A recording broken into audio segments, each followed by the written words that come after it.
Welcome to Rebel Radio, conversations with allied health leaders about the careers that shaped them. Not the bio, the backstory. I'm here with Kennedy Lay, the CEO and founder of Fly2Health Group and the Fly2 Foundation. He's a physiotherapist, a commercial pilot, a 2026 WA Australian of the Year nominee for all of the work he's been bringing to allied health into rural and remote Australia. But that's just the bio. The backstory is more interesting. Kennedy, welcome to Rebel Radio. You've done your research. I have. That's what we do. That's what we have to do. Firstly, 2026 of the year nomination. How did that happen? How did that come about? I still to this stage don't know who nominated me. You have to get nominated for the Australian of the Year award, and I still to this stage I try to find out through my mentors or my friends. I still don't know who nominated me. That's a big secret to keep, isn't it? Absolutely. It's like no one knows that. They know about it, and they're like, I'm not going to tell him. Yes. He's going to be scratching his brain. He or she will hold it to the grave, I'm sure. Do you have an inkling of who it could be? No. Nah, wow. It is amazing. That's awesome. And it was a surprise, it was a shock, it was a privilege to be nominated for Australian of the Year. But again, I always deflect credit because it's the effort of the whole team. Yeah, for sure. Makes sense. Yeah, but still, congratulations. That's a really good achievement, right? So you should be very proud of yourself about that.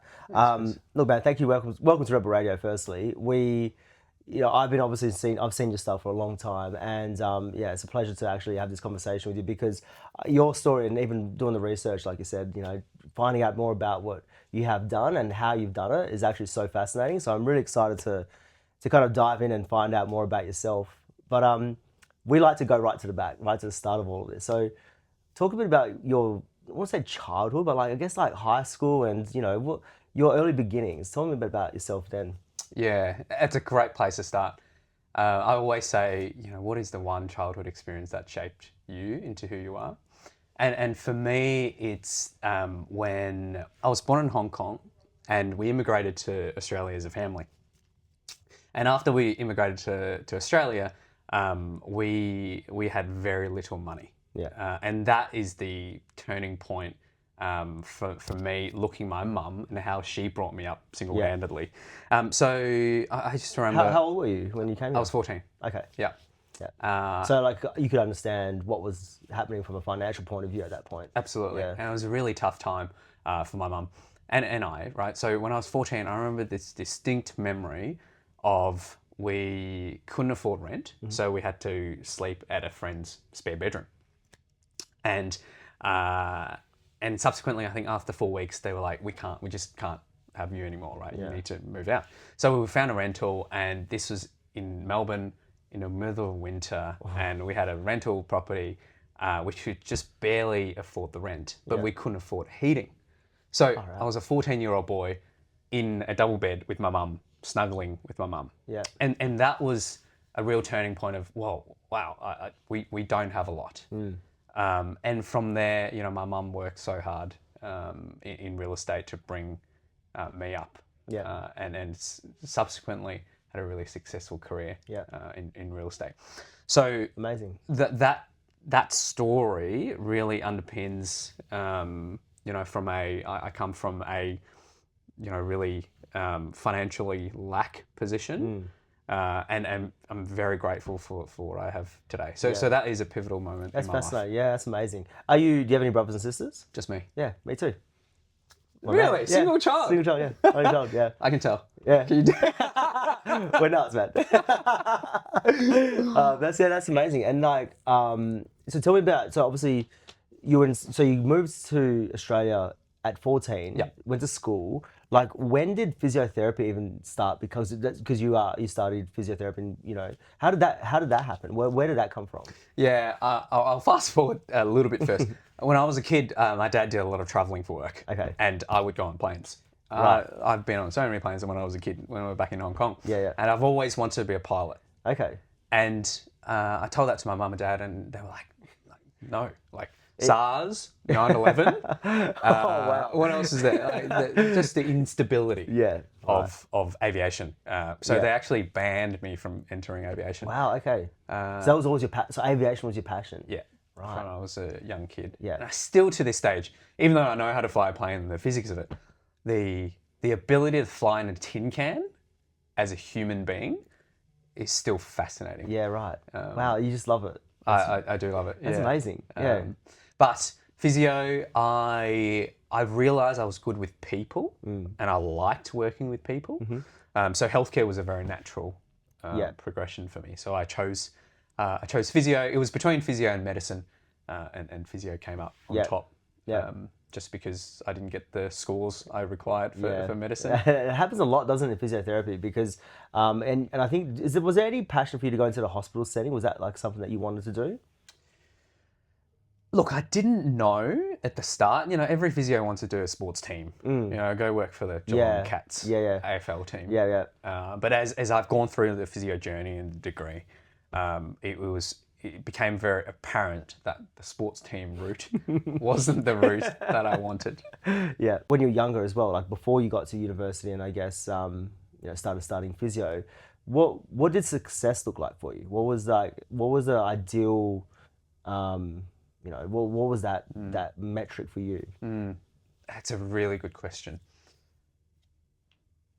It has changed for me. But what was it back then? Yeah, really good. That's we'll get to that one later. Really great question. In an Asian culture in Hong Kong, money. Right. There's no doubt. Money and status was the definition of success. Yeah. And was that for you, like, from money and status usually comes with, like, people being proud of you and, like, were you trying to do that for your parents, or was that your other family back home? Like, what was that? Was that going to bring that for you? How did that look? Yeah, it's a really good question.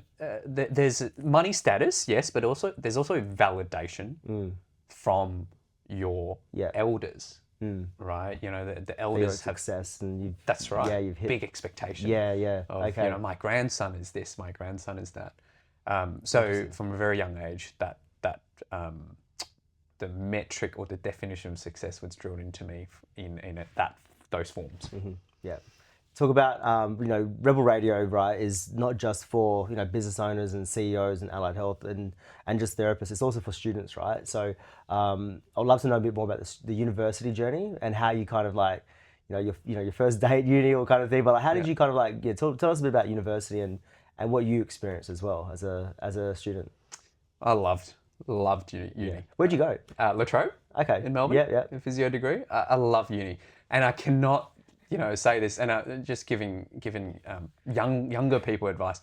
I think younger people go out less, they socialize less, they drink less, and I think that's good from a health perspective. But I think from a social perspective, you just learn so much by going out and getting finding some situations, right? That's right. Shit. That's right. Last time was crazy. So my 4 years at uni was fantastic. Yeah. Absolutely. I made so many lifelong friends. We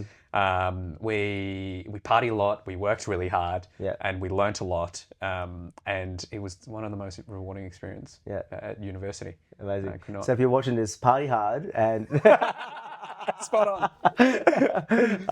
When you were studying, right, and I think this is one very interesting aspect about, especially physiotherapy, because like you mentioned before, but you have this idea of like, I want to be a sports physio for like an AFL team, and as you slowly go through, as a student and then as a physio as well, you start to realize that career is like a bit tricky to get to.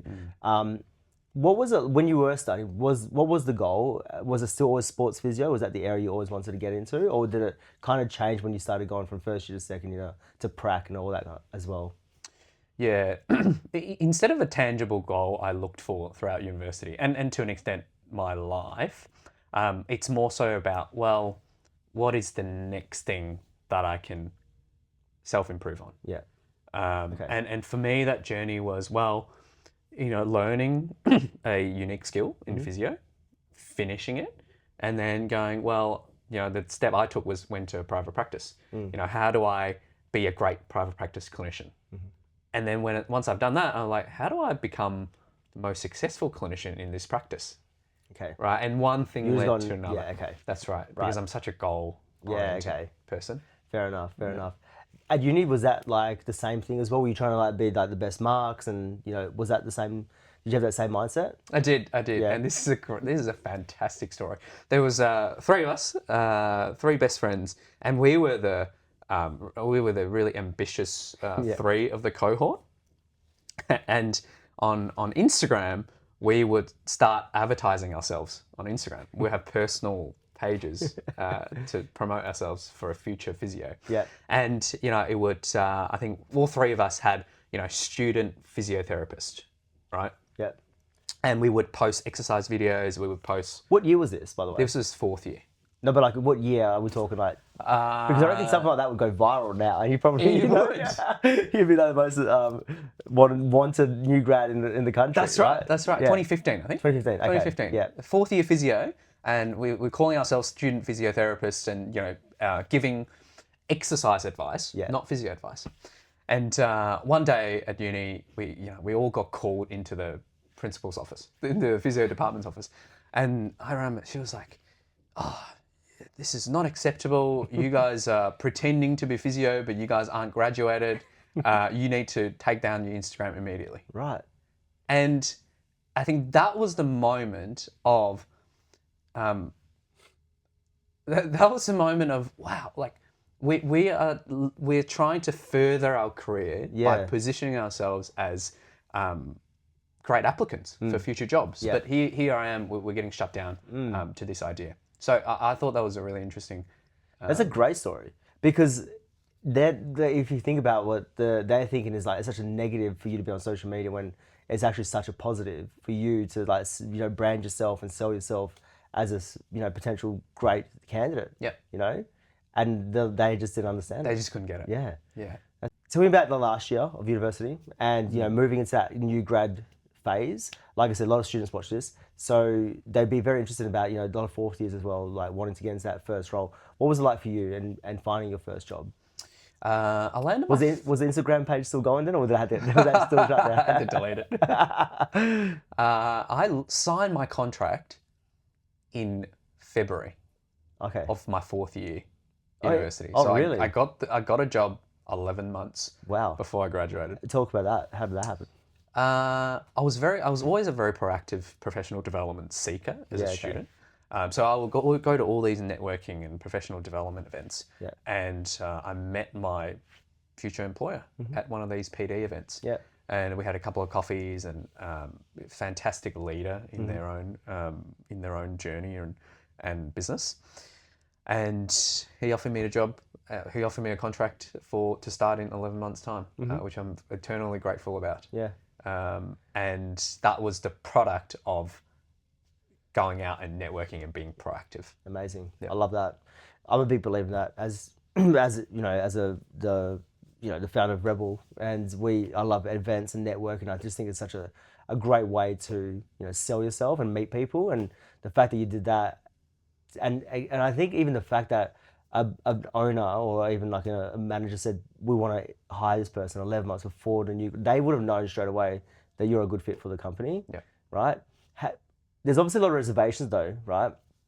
Especially from family members when, you know, in their last year, a lot of people go to their parents and say they've got a contract from someone, and, you know, sometimes when it's too early on in the process, you haven't even graduated yet, you haven't done your exams yet, people get a bit, you know, scared to actually accept an offer like that. What was it like? Did you consolidate? Did you speak to your family about it and say, hey, I got a contract, I'm going to sign this deal, and I'm going to be starting next year? Did you do that, and what was the conversation like? No. I'm you didn't tell anyone? No, I didn't consult anyone. You signed it. I just signed it. Yep. I'm a very gut intuition led person, and you know, I think there are so many. I think the world is littered with so many things that you should look for. It's kind of like dating, right? It's like, oh, I got to have all these things. But, you know, in reality, you probably won't check it off all of them. Yeah. Right? Yeah. I think firstly, it's got to feel right, right? And culture, some of culture is a feel of you have to get to know them and the team. And one thing I would suggest to the young people listening is, you know, can you take one of the clinicians at that company that you've just interviewed for, go out for a coffee? You know, do you have the opportunity to do that just to get a feel of what they're like? Yeah. Because you can have all these things of, oh, I want a $3,000 PD package. I want weekly supervision. I want, you know, incentives. But at the end of the day, it needs to feel right. Absolutely. Agreed. You mentioned about the gut feeling though, and I'm a big gut feeling person as well. And it's taken me a long time to trust the gut in a way, because sometimes logically it's like, oh, this is what should be right, and then the gut feel is like completely different to what the logic is. When did that happen? When was there a significant moment for your gut feel that you were like, this is, I believe myself now, every time this gut feel happens, I'm going to believe in myself again? Was there a moment that happened for you? I have this philosophy with the gut feel where my gut feel is right 8 out of 10 times on a general broad spectrum. And when you're young, you can trust your gut, because the 2 out of 10 times you're wrong, you can afford to make the mistakes. But every time you make those mistakes, you learn from it from a logical perspective. So as you get to maybe your 30s, your gut feels still 8 out of 10, but you've got those experiences of failing, which you can afford in your 20s. So to make up for that 2 out of 10, that's my philosophy. That's interesting. And I still lead Fly2Health on that philosophy. That's amazing. But it's interesting you say that, because the truth is, like, you do get more risk adverse as that happens, right? The more times you do fail, and logically you start thinking that. So how have you prevented yourself to still be trusting the gut feel? You know what I mean? Like, yeah. Because most people would, and that's the thing, right? People, there's a great quote by Kanye West, right? He says, like, you know, as a kid, you get told not to go on the coffee table, right? And then you try and stand on the coffee table, and everyone's like, don't go on the coffee table, go on the coffee table. And it's like, then you said, then at the end of your life, you don't do this, don't do that, don't do that. And it starts becoming all these different coffee tables in your life, and wherever you go, there's all these like barriers. And what you're saying is basically you trust them not to do that, even though logically, standing on a coffee table, you could fall off, and you probably have, but you still continue doing that. So what is that? How do you continue doing what you do, and how you believe in that? Very similar analogy. You're trying to prevent your dog to get out of the front yard, and so you put electric fence, very minor electric fence. And your dog goes there the first time, it shocks him. Oh, I get shocked, I don't want to go there again. Second time, oh, it hurts, I don't want to go there again. And then you lift it, you remove the electric barrier, and they wouldn't go there again, because they know, or they know that the consequences of that would be a shock. But if you've turned that electricity off, they can easily fit through the gap of the gate. And I think that it's very true in life as well. You know, I think some people I've come across is, oh, I failed this that many times, I'm not going to try again. But I think there's so much value in the kid mentality of, oh, I'm just going to try it. And trust my gut and see what happens. Yeah, I love it. It's so good. It's so good. And I think from, you know, business owner perspective as well, you know, it makes a lot of sense to take a few risks, and obviously logically, and you know, use that as well. But yeah, that's a great analogy. I like that one. So you graduated, you got a job, you're starting your career as a physiotherapist. Tell us, what was it like, you know, being in the physio world? What was you still in Melbourne at this stage as well? Yep. Partner, anything like that, or were you single? What were you doing? Single. Life-wise? Single, Yep. Single. Focus on the gym, work, health, all that stuff. Going out. Yeah.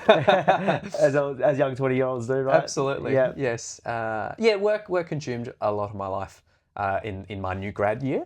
I found a really good workplace that was it struck a really good balance between supervision and letting you go out to the wild. And I framed that as I didn't get bubble wrapped. And I think that is an issue that I would like to come back to. But what I felt in the workplace was I'm walking on a skinny beam, right? Only a meter off the floor, right, by myself, but the cushioning's down there, right? So I was allowed the opportunity to walk on that solo beam or single beam by myself, but with the backing of the cushion. And that was just fantastic for my career development. And growth. For sure. Because you could just try things and see how it goes, and not be, you know, told that you're going to do this wrong and you're going to be in trouble for it, right? That's right. Yeah, amazing. That's right. How long were you there in that company that you started off with? 3 years. Yeah. Beautiful. Because my mum told me, your first job, you stick it out for at least 2 years. Yeah. Especially that generation as well, right? They would have never left jobs as well. Fantastic. And then what happened then? So so you got to 3 years. What was the next step for yourself in that space? Yeah, and then I started my first business, Okay. which it's probably not in your research, actually maybe. It was before Fly2Health. It's called the Communication Experience. And what I noticed a gap in the physio professional development upskilling space was there lacked a system of programs and workshops to upskill physio and broader allied health professionals on communication skills. So what I did was I hosted workshops and conferences Okay. to bring physios in and match them with experts that would teach us Amazing. about physio skills and the soft skills that went into bedside manners and, how to get buy-in, motivational interviewing. And that was my first business. And I ran that for 4 years. Ran that for 4 years, 3 years into my physio career. Right. Yeah. Okay. So How did you? Because that's a great gap. I think it's such a good point, because I think that the communication skills with like allied health professionals, sometimes you can have amazing physios, but like the communication and the client side of things is actually the most important part of the job. So how did you like see that gap? Or were you trying to find PD in that space and couldn't find it? spot on. Yeah. Yeah. Yeah. Yeah. And just, yeah. So how did you then get the people to come in? Like, who were the people that you were bringing in? Yeah, these were, industry leading physios that had Right. good reputations. And it was, I just remember my first workshop. Yeah. This is speaking tell about us, yeah. failure. My first workshop, Because workshops are hard. it was so hard. I was like, I'm going to sell 40 tickets. I sold 5. Yeah. And 5 people rocked up, and I still ran it. And that was a really good thick skin building exercise of it's not always going to work the first time you do it. But then, 3 years down the track, I ran a conference and we had 1,500 people. And it was, what a great feeling. That's amazing. To host. 1,500 is a huge success. That's right. Yeah. That's incredible. Yeah. Yeah. And are you still doing that now? Or was that kind of like, is that finished off? How's that played out? No, that finished in the middle of COVID. Okay. And then COVID is when I decided to go fulfill a boyhood dream of mine. Yeah. Which was to go and learn how to fly a plane. Perfect. This was about to get into it as well. So talk to us about the whole aviation side of things, right? So, you got to COVID, aviation time, right? You want to do this. I would want to ask a question though. Did you tell your parents about this when you got to this Yes. stage? Brilliant. All right, cool. And then I was like 25. Yeah, mum and dad. This is nothing now. I'm way worse than this. That's so, right. so how did talk to us about that. How did the aviation stuff come up? Yeah, Melbourne was in lockdown, as everyone knows, in COVID. Yes. And the opportunity in Queensland for the Qantas cadet training program came up. Okay. In Toowoomba, which is a regional Queensland town. And I applied, got through the interview. It was a really grueling interview process and got accepted into the Qantas training program. And I was like, if I'm going to learn how to be a pilot, I might as well do it properly. Yeah. And at some point, for a period of time, I really thought that I would be a commercial pilot. So I got into the program, learned all the ground school theory. It was a fascinating display of physics. As I said before, flying in a tin can is still pretty phenomenal. Yeah. And got through the whole program. It was a year in duration. Ended up with my commercial pilot's license, which is a CPL. Yeah. And decided that I didn't want to do a route-to-route, point-to-point for the rest of my career. So that concluded the aviation upskilling. Yeah. But I've walked away with, obviously, not only the physical flying skills, but also a lot of parallel skills like threat management, risk management, making decisions under pressure. Yeah. So those were really critical skills. Yeah, it's amazing. How long was that course and how long did that all go for? 1 year. Yeah. And it was 2021. Were you doing any type of work with physiotherapy or like anything with physio at that time? No. Did you think you still had a career in physio? Or do you think that was like, you're like, I'm going to be a commercial pilot now and this is it, I'm done? I don't know. Chris, I don't know if I thought I had physio left in me. Yeah. Yeah, when I was doing the training. Interesting. Yeah. Do you think as well, because I know from, I have a best mate who's actually a private practice physio, right? And he says that the longevity of a private practice physio is only like 5 years or 6 years or something like that. Did you feel that as well? Did you feel like that was it for you? And then and you felt the, like, not burnout, I'd say, but more about you finished your physio work and that's done? Yeah, I did. Yeah. I did. And I saw I saw somewhat of a ceiling for career growth and trajectory. Yeah. As I said, I'm a very goal-driven person. And personally for me, everyone ticks differently. Yeah. And for some people, the routine is fantastic. Yeah. Right? Knowing what to expect every day and every week is fantastic. Absolutely. For me, I needed different stimulation every day and week, which I get now. Yeah, definitely. Amazing. Quick question about the physio stuff, because you obviously will go. Did you like run a team? Like, did you become a senior at the practice, or did you, were you managing people at any point? No. No. Okay. Physio. Just physio, just doing the work. 60 patients a week. 60 patients In a and week. out. That's a good amount. Yeah. That's a lot. That's a lot. It is a lot. Yeah. Okay. Wow. All right. So no management experience. So you kind of basically got into you got your pilot certificate, and then what happened there? And then moved to where we're sitting right now. Yeah. Perth. Yeah. That was 5.5 years ago. And Wow. upon landing here, I realised how big this state is, obviously. And, you get to see it firsthand when you come in on a Qantas jet. Yeah. And Was it the first time you ever been to Perth then? it was the first time I've been to Perth, yeah. Yeah. Aside from a layover Yeah, of course. to Yeah. South Africa. But the vastness of this state, so then I was like, surely something could be done with my degrees, being physio and aviation. So I landed in Perth, and I just worked at some private practice when I first landed here for about 6 months. And that wasn't filling the cup for me. So I really thought hard to myself, how do I combine the two and make a difference? And this was truly the turning point for me, because I've always said, in life you could be a missionary or a mercenary. I chose to be a missionary. And it's completely fine if someone chooses to be a mercenary. Yeah. But you will never see me personally selling cigarettes, because for me, a higher purpose needs to exist for me to do something. And that calling was combining the two and flying a little 2-seater aircraft out to Narrogin, seeing 20 patients a day, and doing a 13, 14-hour day. And That's incredible. that was 5 years ago. And that was the genesis of Fly2Health.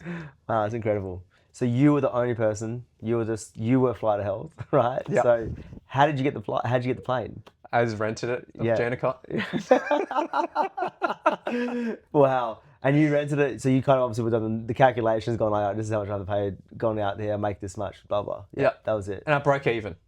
Right. I broke even for the first 6 months because renting a plane was so expensive. I was going to say, I don't know how much it cost, but it must be a fair bit. Yeah. Yeah. So I made no money every time I went out to Narrogin. Wow. Right. Yeah. And then what happened then? So like you obviously, you started doing this, right? And then, talk to us about the next steps. Yeah. So did you, real question, because a lot of business owners, or a lot of people who watch it, like Rob Radio, are not actual business owners, but they might be wanting to get into that space. Did you set up Fly2Health as a company, or did you set it up as like a sole trader? I started off as a sole trader. Okay. Yep. Yeah. Once there was a established, somewhat, very minimal viable product, MVP, then I knew this has potential to grow into a company. When did that happen? When did you start seeing that to happen? 22nd of February, 2022. That was when Fly2Health was incorporated. What do you? Wait a minute. So you knew like that was the day that was like, this is how I'm going to get it done. Yeah. Wow. That was the day when we had employed our first staff. Okay. And it was a great testing grounds for 6 months, right? I tested the service. I'm like, well, this actually works. Yeah. This doesn't work with me on the plane by myself. This works with another OT or a speechie on the plane. Yeah. And the pivotal moment was when I was treating a patient in Narrogin. I still remember distinctly. She was on the bed, on her belly. She had back pain. This kind of 40-year-old mum, single mum. She was like, "Oh, I've got a son who's non-verbal on the NDIS. He's 4 years old. Do you have a speech pathologist?" And I said to her, "I don't, but I'll bring you one." And that was the genesis Wow. of bringing other clinicians with me aboard the plane. Right. And that was the genesis of Flutter, as I said, 22nd of February 2022. It's amazing. So 2022, like I started allied health recruitment in 2021, right? And I know how candidate short it was to find people in metro areas. How did you, Kennedy, just hired out a plane and got a client out in Narrogin? How did you convince a speech pathologist to come with you on a plane? The novelty, firstly. Right. But also she was a fantastic speechy. Mm-hmm. She bought into the purpose. She bought into the values. She bought into the vision of what I was trying to achieve, and that is so strong. I can't stress enough how important it is for especially younger viewers to find and explore and sit with that, whatever that deeper meaning purpose is in life.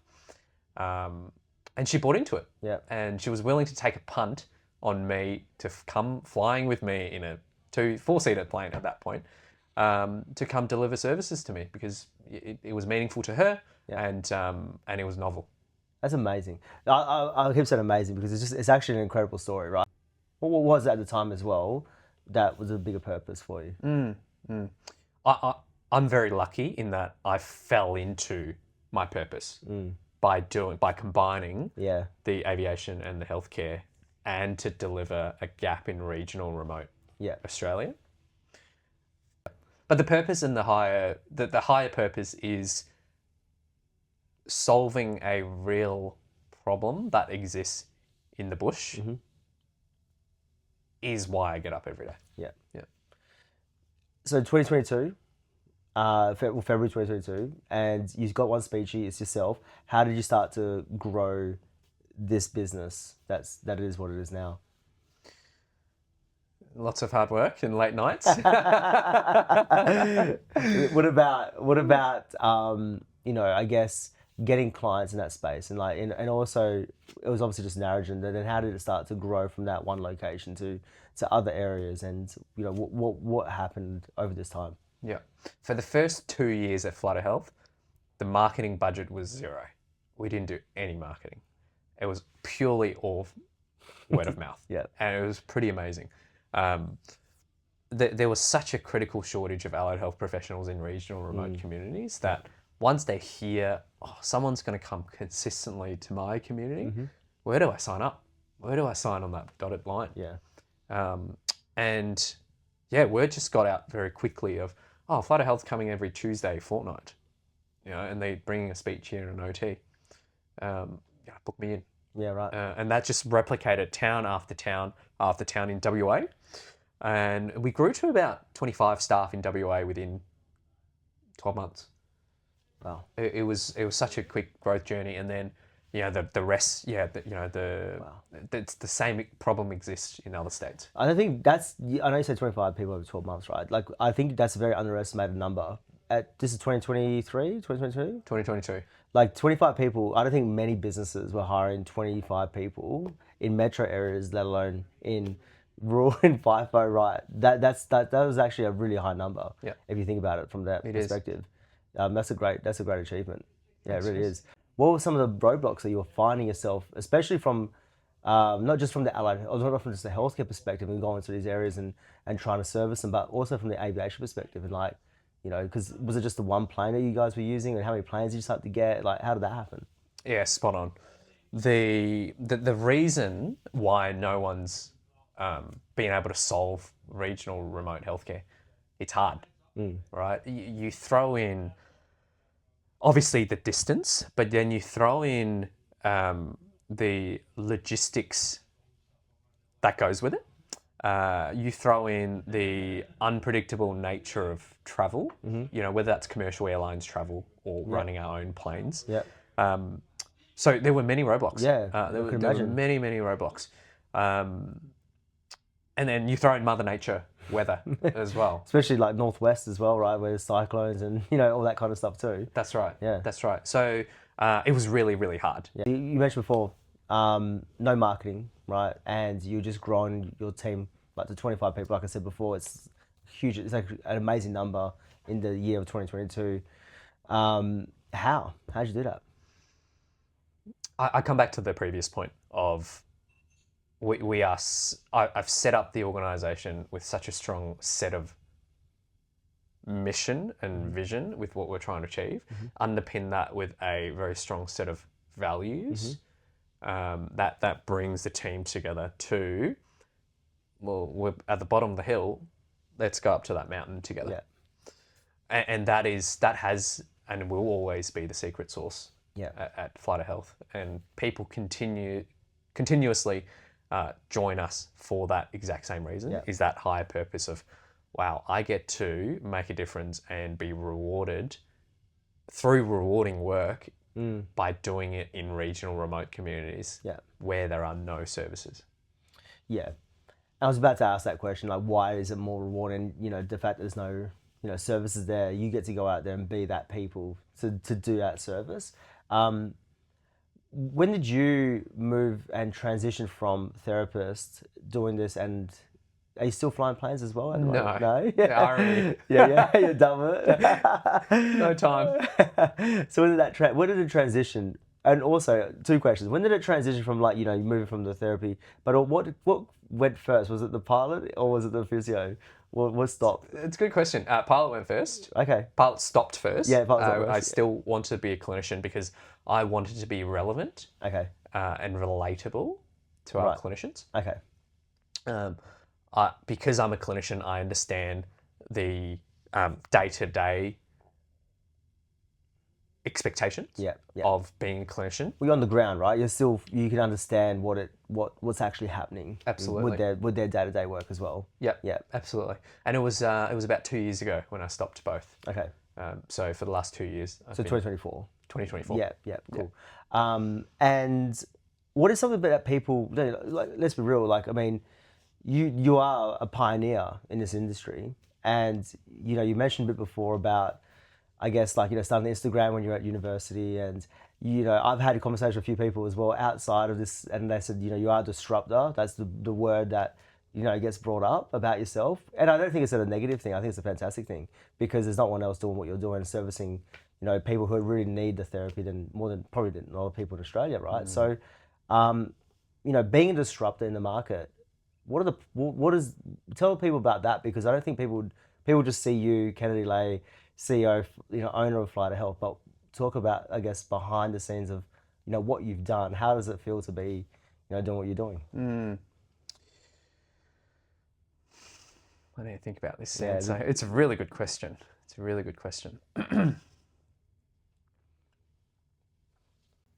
Like the invention of light bulb, like the invention of gunpowder, like the invention of the compass. Throughout the history, there has always been people who's willing to fail 99 times when connecting the electrodes that blows up in their hand, and the 100th time they've managed to connect it and create a light bulb. Throughout history, there always has to be a need of constant innovation and change.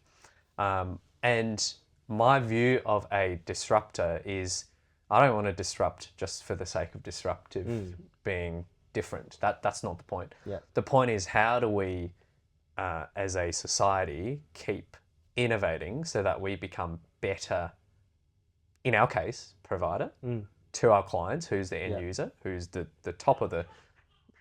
If clients don't exist, we don't have a job, right? So how do we continue to challenge the industry to provide the best client care, and subsequently give our clinician and equip our clinicians to deliver that best client care?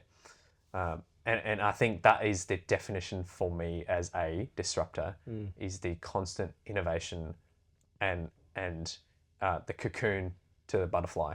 Yeah. Why do you think people before you weren't trying to do this? Because obviously, servicing healthcare within the regional areas and rural areas has been a massive problem for Australia for a very long time. And why do you think that you've been able to kind of achieve it before most others have, or anyone else has?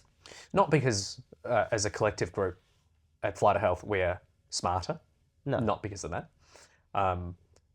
I think it's a combination of different reasons. I think one, people have tried it and successfully done it on a local scale. Yeah. You see some really fantastic providers in the NT. Yeah. Who has 5-6 clinicians, and they do a fantastic job at doing that. I think the challenge lies in scaling that to so many communities and the operational complexity that comes with it.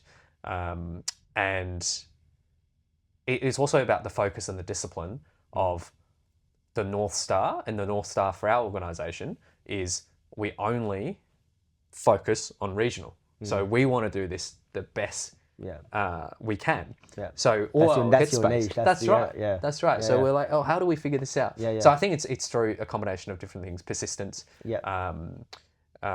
trying to get in the mindset of let's be the best in the regional space. Yeah. I love that. That's great. What you mentioned before at the start about success, and about it being money and status. What is success now? What's that look like for you? It's not money and status. Come on. I've come to a realization that I eat 3 times a day. Yeah. And the more vulgar version is I go to the toilet. I sit down on the toilet once a day, right? And how much more do you need from that? It is seeing the growth of our people.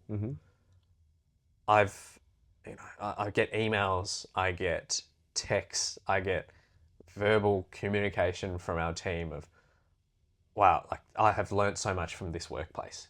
That the growth of our people is what drives me now. The growth of the organisation to extend impact is what drives me now. The fact that we are in 120 regional remote communities, hopefully triple that in 12 months' time, is what drives me every day. And collectively, that, again, I'm very fortunate to have found a higher purpose in what I do. I have, in the last 4.5 years, I've never woke up one day and just be like, I don't want to do this. Yeah. Because it's fun. It's high purpose. What you said before about, or actually, sorry, you haven't done any management. You haven't done any team lead role, senior physio role. You've never managed a team, but now you run. How big is your team now at Fly2Health? About 140. Yeah. So how did you do nothing to get starting a business with 140 staff members? What have you, I guess, how does that feel? And was there any time that you felt like a bit, geez, I'm a bit out of my depth here, being a manager? I've never done it before. Yeah. And what have you done as well to, I guess, do a bit of professional development? Have you done any of that kind of stuff too? Absolutely. Yeah. There was many instances where I felt out of my depth. The one thing that has helped on my journey is bringing people along, being there from the start when it was just myself, and then 2 people, 10 people, 20 people, etc. So I learnt on the job. But getting a mentor was incredibly rewarding. And I still, to this stage, I still have a mentor. Yeah. The same one as well? Or different one. Different? Yeah. Different one. Yeah. Getting a mentor was really important. Getting the right people around me. I've got a fantastic leadership team at Fly2Health with just the depth of experience, but more importantly, the mindset that they share in common with me. So, but absolutely, leadership is hard, but ultimately it comes back to people. Yeah. And I'm naturally good with people. Yeah.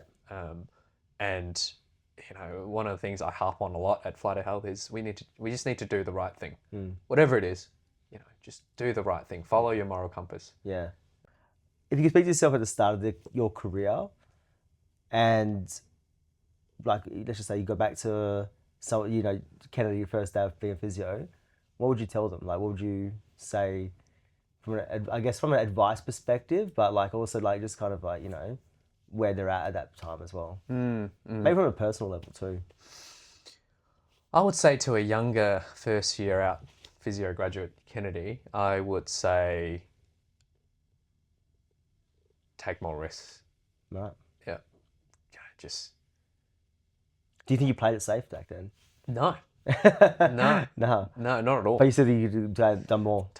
Do more, take more risks. Yeah. When you're young, that's when you get to fail, right? Yeah, so true. Don't bubble wrap yourself Yeah. in stuff that you don't need to bubble wrap yourself with. Right?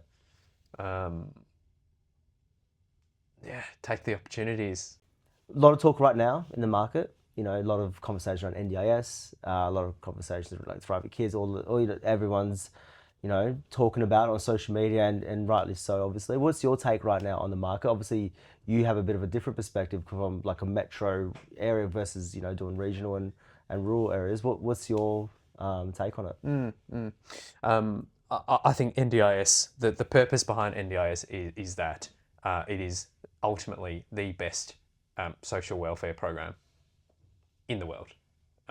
How it's implemented has got obviously its own challenges. I think that just like any industry, market, funding model, the ones who survive and thrive are going to be the ones that are the cocoons into the butterfly, are going to be ones that keep innovating in the market, that keeps disrupting themselves and prepared to face the challenges and the changes. But there has to remain high quality providers to service participants that need our services. Yeah, that's great. Any advice on people listening who have a passion for rural work or entrepreneurship? I think rural work, I speak to a lot of new grads who like to work in like regional, and the biggest their skepticism is about the support, But I guess you see it from a different lens. What's your advice to people who want to work regionally but are kind of afraid to do it? Phil Knight, who's the founder of Nike, he's got a tagline. What's it say? Just do it. I think the reality is, no one puts as much pressure on yourself than yourself. And I think as a new graduate, there's so much self-imposed pressure that actually doesn't exist for patients and clients, because in the regional, especially in regional remote settings, who else is there to service? They're grateful for it, right? That's right. Yeah. That's right. And we need skilled, qualified allied health clinicians to be in the bush, right? And I think the first option is always, if you're willing to move out to regional communities, fantastic. Find a workplace in the regional community that will support you. That will give you they'll give you rope, right? As I said before, right? That won't bubble wrap you, but they'll give you rope to learn and fail and get that kind of team culture right. But if you don't want to live in regional remote communities, consider FIFO roles, drive in, drive out roles. There's plenty of providers who's doing that. Yep, definitely. So that's the advice I'll give. A real rebel, as rural Australians have learned to expect less from healthcare than they should. Real.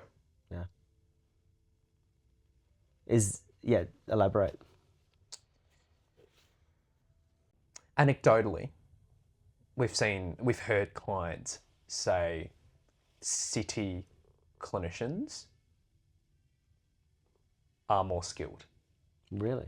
I think that's a misconception. I'd say so too, yeah. But on paper, that statement, because I think the statement was the perception, right? Rather than rural Australians have learned to expect less from healthcare than they should. Expect, yes. Yeah. Yes. Yeah, real. Yeah. Because of that, firstly. And secondly, because we haven't, as an Australian society, we haven't done a very good job to address the rural and regional healthcare gaps. Yeah. Whose fault's that?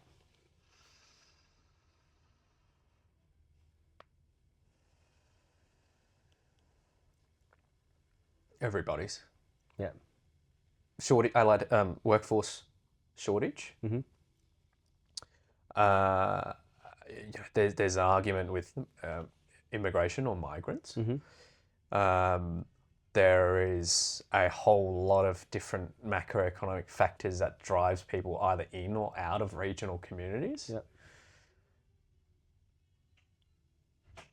I don't think there's a single source of truth, but I do strongly echo that, yeah, unfortunately, people living in regional remote communities do expect less from rural and remote healthcare services, and hence why they are prepared to drive 8 hours to Brisbane. Yeah.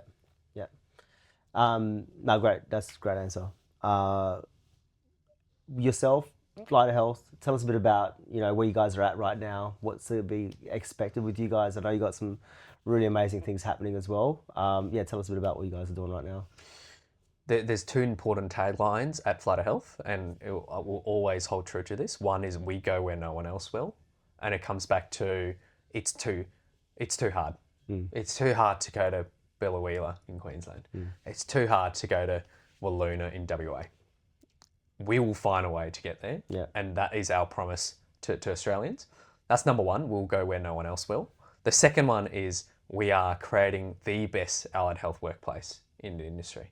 And we will continue to disrupt ourselves and keep innovating and keep adding to our employee value prop.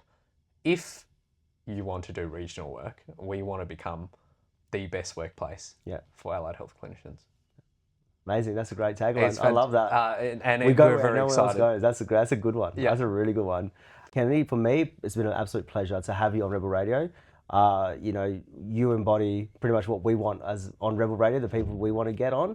And I think what you're doing, not just from a business owner perspective, but also what you're doing for like the community around Australia is very highly regarded. So well done, mate. You're true legend, true champion. Thank you, Chris. Thank you for having me on. I always deflect this, which is deflected with virtue and value, is I cannot do the work without the rest of the team. Yeah. So credit is also due to the rest of the team. Well, credit to all the Fly2Health team as well, right? Whoever's watching this, credit to those people too. But no, thank you so much, mate, for your time. Thanks, Chris. Cheers.